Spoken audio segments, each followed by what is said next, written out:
शिरडोन तालुका कोरेगाव येथील मागासवर्गीयांचे शौचालय हे पाडण्यात आलेले आहेत।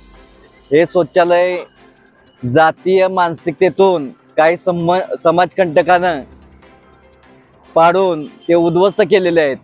त्या समाजकंटकांना पाठीशी घालण्याचं काम तिथली असणारी ग्रामपंचायत प्रशासन करत आहे असा आमचा आरोप आहे। दुसरी गोष्ट, आमच्या समाजातील आया बहिणी या गेले 6 महिने या उघड्यावर शौचालयाला जात आहेत। ही लाजिरवाणी गोष्ट असून इथल्या सीओई महिला आहेत, गट विकास अधिकारी महिला आहेत आणि सरपंच ही देखील ग्रामचौकी महिला आहेत। यांनी कोणत्याही प्रकारे महिला असण्याच्या कारणावरनं गांभीर्यानं घेतलं नाही। मी माझ्या समाजासाठी न्यायासाठी मी आज या ठिकाणी उपोषणाला बसलो आहे, आमरण उपोषणाला बसलो आहे।